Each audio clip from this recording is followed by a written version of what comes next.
Hello students, कैसे हो आप सब। उम्मीद करता हूँ आप और आपकी जो स्टडी है वो बहुत अच्छी चल रही है। आज की वीडियो में हम एक्सरसाइज क्लास 10th की जो एक्सरसाइज 8.3 है उसके हम क्वेश्चन नंबर 4 को डिस्कस करने वाले हैं। और ये जो क्वेश्चन है ये मोस्ट इंपॉर्टेंट क्वेश्चन बोल सकते हो। अब इससे पहले कि आपको ज़्यादा सोचो, मैं आपको पहले क्लियर कर देता हूँ, जैसा कि मैं आपको हमेशा हर वीडियो में क्लियर करता हूँ कि अगर आपके पास पुरानी NCERT है तो ये 8.4 पेज नंबर 193 एक्सरसाइज 8.4 का 5th क्वेश्चन है। ठीक है, इसमें क्वेश्चन में नंबरिंग में थोड़ा सा चेंज है क्योंकि जो क्वेश्चन नंबर 3 है ना, जो बेसिकली क्वेश्चन नंबर 3 है 8.4 का, वो नई NCERT में से डिलीटेड है।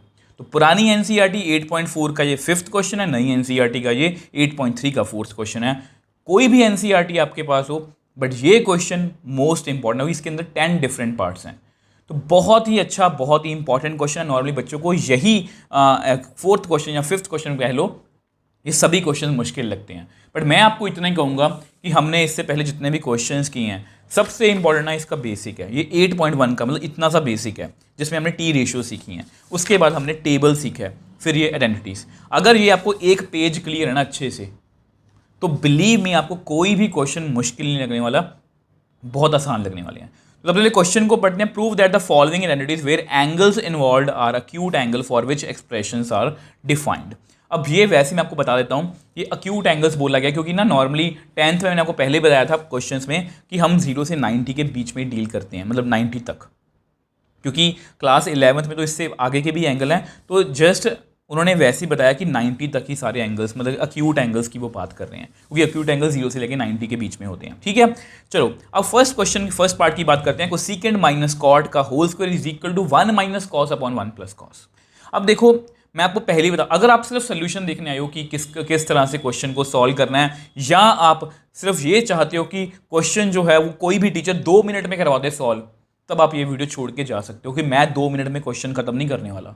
क्योंकि ऐसा नहीं है कि मैं जानबूझ के क्वेश्चन लेंथी कर रहा हूं, बट मुझे आपको वो क्वेश्चन फील करवाना है। करवाने को मैं करवा दूंगा 1 मिनट में, 2 मिनट का मैं 1 मिनट में करवा दूंगा, बट मुझे वो आता है, आपको नहीं आता, आपको सीखना है। तो मैं आपको थॉट प्रोसेस देने की कोशिश कर रहा हूँ, क्योंकि अगर हम ये सेम क्वेश्चन क्लास 11th में करते तो हमारा थॉट प्रोसेस कुछ और होता। आपको पता है, अगर हमारे इस चैनल पर आपको पता है क्लास 11th की भी ट्रिग्नोमेट्री साथ साथ चल रही है, तो अगर वहाँ पर हम ये क्वेश्चन सॉल्व करते तो हमारे पास कुछ और थॉट प्रोसेस होता। यहाँ पर 10th के अकॉर्डिंग थॉट प्रोसेस है। मुझे पता है कि मुझे 3 फॉर्मूलाज ही आते हैं, तो ये यहाँ पर देखो, अगर आप राइट हैंड साइड को देखोगे ना, तो ऐसा कोई भी फॉर्मूला मेरे पास नहीं है। लेफ्ट हैंड साइड को देखोगे, ऐसा कोई भी फॉर्मूला मेरे पास नहीं है जिसमें कोसेकेंड माइनस कॉट का होल स्क्वायर हो। तो जब भी ऐसा मतलब की सिचुएशन हो, तो मुझे पता है मैं एक काम कर सकता हूँ, कोसेकेंड को 1 बाय साइन, कॉट को 1 कॉस बाय साइन जो है वो लिख सकता हूँ। तो सबसे पहले लेफ्ट हैंड साइड को लिखते हैं। तो लेफ्ट हैंड साइड हमारी क्या है, अब देखो ये हमारी लेफ्ट हैंड साइड है। अब जैसा कि मैंने आपको बताया कि हमारे पास कोई रास्ता तो नहीं है, तो मैं कोसेकेंड को 1 by sine and cot theta को cos theta by sine theta लिख सकता हूँ, क्योंकि ये सबसे फर्स्ट मतलब की वीडियो में हमने सीखा था। ठीक है, तो लिखते हैं 1 by sign minus cos by sine उसका होल स्क्वायर। अब स्क्वायर खोलने से पहले थोड़ा सा अंदर इसको एलसीएम लेंगे, तो 1 minus cos theta upon sine theta का होल स्क्वायर बनेगा। ठीक है, अब आपको पता है कि अगर कुछ ऐसा हो, देखो अगर मान लो कुछ ऐसी सिचुएशन है, x बाय वाई का होल स्क्वायर है, इसको मैं लिख सकता हूँ X square by Y square. ठीक है, तो विच एम्प्लाइज, इसको मैं लिख सकता हूँ 1 माइनस कॉस थीटा का whole square divide by sine theta का होल स्क्वायर। ठीक है, अब देखो आपके सामने, जैसा कि मैंने आपको बताया कि मैं आपको पहले ही बहुत बार बता चुका हूँ कि ऐसे क्वेश्चन में ऐसा नहीं होता कि एक फ्लो मैंने आपको दे दिया, उसके बाद जो मर्जी करी जाओ क्वेश्चन में। जैसे अगर मैं आपको क्वेश्चन दे दूँ कि 2 × 5 + 1 - 2 ये सॉल्व कर दो, तो आप बोर्ड मार्क्स लगा के इसको सॉल्व कर दोगे। ठीक है, क्योंकि आपको एक पैटर्न मिल गया, आप आंसर तक पहुँच ही जाओगे। बट ऐसे क्वेश्चन में ऐसा नहीं होता, हमें खुद से डिसाइड करना होता है कि इसके बाद हमें कौन सा स्टेप करना है। अब यहाँ पर कुछ बच्चे बोल रहे हैं, कुछ बच्चों के मन में आया भी होगा कि सर a - b का होल स्क्वायर कर देते हैं।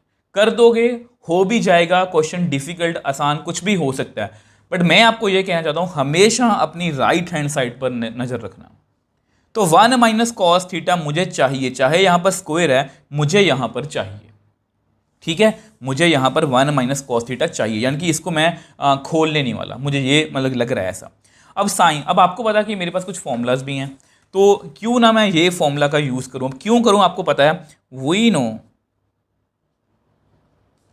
कि sine square theta plus cos square theta कितना होता है 1।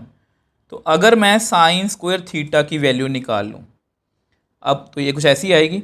अब आप सोचोगे सर हमें कैसे पता लगेगा ऐसे करना है, क्योंकि मेरे राइट हैंड साइड में ना, राइट हैंड साइड में कॉस ही है, तो मैं क्यों ना साइन से कॉस में चला, मैंने ये सोचा कि क्यों ना मैं साइन से कॉस में चला जाऊं।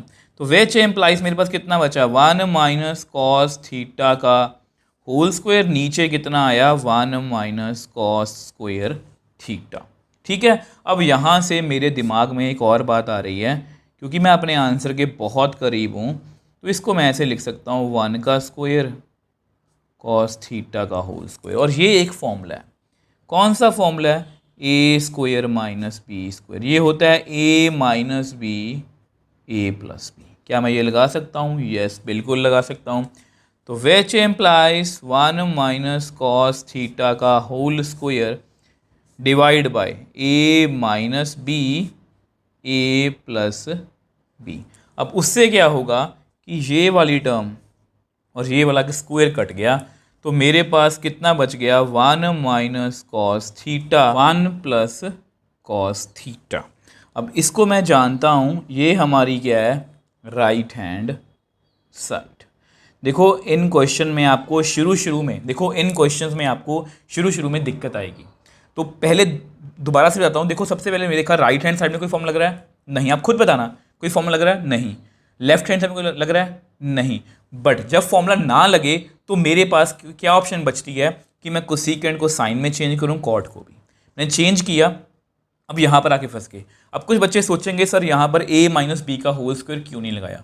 अब आपको पता है क्योंकि मुझे राइट हैंड साइड में ये चाहिए, तो मैंने नहीं लगाया। अब साइन स्क्वायर को मैंने इस तरह से लिखा है, क्यों लिखा है, क्योंकि मेरे आंसर में सिर्फ कॉस था, मेरे आंसर में सिर्फ कॉस था, तो मैंने यहाँ पर लिखा a minus B A plus B लगाया, और हमारे पास हमारा आंसर आ गया। देखो आपका थॉट प्रोसेस एक होना चाहिए, सिर्फ सोल्यूशन देखना और उस सोल्यूशन को अच्छे से समझना और फिर करना, इसमें फ़र्क है, और मैं आपको वही देने की कोशिश कर रहा हूँ। आई होप ये आप क्वेश्चन आपको अच्छे से क्लियर है। सेम वे से इसके सेकंड पार्ट की बात करते हैं। अब देखो फोर्थ क्वेश्चन के सेकंड पार्ट की बात करते हैं कि यहाँ पर क्या है, cos by 1 plus sine A plus 1 plus sine A upon cos A is equal to 2 secant A. तो ऑब्वियस सी बात है, यहाँ पर हमें क्लियर है कि हमें लेफ्ट हैंड साइड को सॉल्व करना है। तो सबसे पहले अपनी जो है वो लेफ्ट हैंड साइड लिख लेते हैं, क्योंकि ना ऐसे क्वेश्चंस में ये जरूरी नहीं है कि हमें सिर्फ लेफ्ट हैंड साइड को ही सॉल्व करना होता है, हम राइट हैंड साइड भी कर सकते हैं। बट क्योंकि लेफ्ट हैंड साइड में ज़्यादा नंबर ऑफ टर्म्स हैं, तो मेरा ध्यान वहीं पर है कि पहले मैं इसी को सॉल्व करूँ। अब देखो ये आपकी लेफ्ट हैंड साइड है, जैसा कि मैंने आपको बताया कि क्लास 10th में हमें ये सिर्फ 3 फॉर्मूलाज पता हैं, इनके अलावा और कुछ नहीं है। ठीक है, तो अभी तक कोई फॉर्मूला तो लग नहीं रहा, तो मुझे इसको सॉल्व ही करना पड़ेगा। तो यहाँ पर आप क्या करो, इसको क्रॉस मल्टीप्लाई कर दो।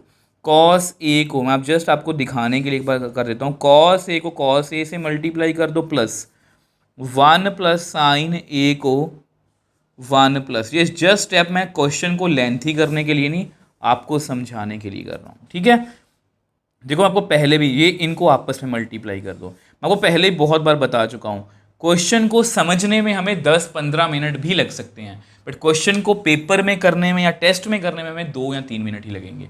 तो अब हम समझ रहे हैं, तो समझने के लिए ये स्टेप मैंने आपको समझाया, इस स्टेप को आप छोड़ भी सकते हो। तो क्योंकि कई बच्चे जल्दी स्टेप्स को समझ लेते हैं, कुछ बच्चे स्टेप्स को नहीं समझ पाते। तो कॉस स्क्वायर ए, यहाँ पर कितना आएगा, 1 प्लस साइन ए का होल स्क्वायर, नीचे अभी ऐसे ही रख दो, अभी इसमें ज़्यादा हम छेड़छाड़ नहीं करेंगे। ठीक है, अगर बाद में देखेंगे अगर जरूरत रहेगी तो। अब आपको एक फॉर्मूला पता है, हमें एक फॉर्मूला पता है, ए प्लस बी का होल स्क्वायर, वो होता है A square plus B square plus 2ab। ठीक है, तो ये फॉर्मूला यहाँ पर यूज़ करते हैं। तो which implies cos square A square, ठीक है, इसको ऐसे कर लो, A square plus B square plus 2ab। नीचे वही अपना 1 plus sine A, 1 plus sine A into cos A. तो which implies cos square A, 1 का स्क्वायर 1, साइन का square sine square A plus 2 sine A. ठीक है, तो यहाँ पर मुझे लग रहा है कि एक फॉर्मूला जो है वो लग सकता है। मैं आपको दिखाने की कोशिश करता हूँ। देखो ध्यान से, ये कॉस स्क्वायर ए है ना, ये कॉस स्क्वायर ए है, ये साइन स्क्वायर है, इनको इकट्ठा लिख लेते हैं। तो which implies cos square A plus sine square A, इनको मैंने इकट्ठा लिख लिया। ठीक है, इकट्ठा मतलब अलग से जैसा आपको शो कर रहा हूँ। ठीक है, plus 1 plus 2 sine A whole divide by 1 plus sine A cos A. अब आप सभी को पता है कि sine square A plus cos square A कितना होता है 1। ये हमने फॉर्मूला जो है ये पढ़ा था। ठीक है, तो विच एम्प्लाइज यहाँ पर कितना आएगा 1 plus 1 plus 2 sine A upon 1 plus sine A cos ए। ऊपर कितना बन गया, तो ऊपर बन गया जी 2 plus 1 plus 1 2 plus 2 sine A. ठीक है, अब मुझे लग रहा है कि मेरा आंसर जो है वो आ जाएगा। कैसे आएगा देखो ध्यान से, ऊपर से ना मैं 2 को कॉमन ले सकता हूँ, अंदर कितना आएगा 1 plus sine A whole divide by 1 plus sine A cos A. ठीक है, तो ये आपस में कट गया। अब जैसे ही ये कट गया तो मेरे पास रह कितना गया 2 बाय कॉस ए, और आप इस सभी को बताइए, इसको मैं ऐसे लिख सकता हूँ 1 बाय कॉस ए, और 1 बाय कॉस ए कितना होता है सीकेंट ए। अब ये हमारा क्या है आंसर, मतलब ये हमारी क्या है राइट हैंड साइड। तो देख लो कितना इजीली हमने सॉल्व कर लिया, स्टेप बाय स्टेप चले। ठीक है, सबसे पहले देखा कोई फॉर्मूला लग रहा तो मैंने इसको सॉल्व करने की कोशिश की, क्रॉस मल्टीप्लाई मतलब एलसीएम ले लो जो मर्जी बोलो। ठीक है, तो जैसे ही सॉल्व किया मेरे पास ये आ गया। तो यहाँ पर मुझे लग रहा अभी कोई फॉर्मूला नहीं बन रहा तो इसको और सॉल्व किया जा सकता है। तो मैंने और सॉल्व किया तो मुझे ये दोनों दिख गए। अब इनका स्क्वायर कितना होता है, मतलब cos square plus sine square 1। अब जैसे ही मैंने वो मतलब देखो आंसर ना खुद ब खुद आता जाएगा। ऐसे क्वेश्चन में मुश्किल क्या होता है कि बच्चों को नॉर्मली जो है क्वेश्चन को स्टार्ट करने में मुश्किल लगती है कि कैसे स्टार्ट करेंगे। बट अगर आप स्टेप बाय स्टेप चलोगे ना, आपको पता है कि हमें वो 3 फॉर्मूलाज ही पता है। या हम साइन को कन्वर्ट करना आता है कोसेकेंड में, टैन को कन्वर्ट करना आता है, कॉट को कन्वर्ट करना, तो डिपेंडिंग अपॉन क्वेश्चन हम उस तरह से मोल्ड करते जाएंगे और अल्टीमेटली आपका हमेशा आंसर आएगा। आई होप ये क्वेश्चन दोनों क्वेश्चन आपको अच्छे से क्लियर है। अगर आपको इन दोनों क्वेश्चंस को लेके या ट्रिग्नोमेट्री में कोई भी डाउट है मुझे नीचे कमेंट बॉक्स में लिख सकते हो, मुझे इंस्टाग्राम टेलीग्राम पर मैसेज भेज सकते हो, मैं हमेशा आपका रिप्लाई करता हूँ। अगर आपको वीडियो थोड़ी सी भी हेल्पफुल लगी तो वीडियो को लाइक कीजिए, शेयर कीजिए और इस चैनल को सपोर्ट कीजिए।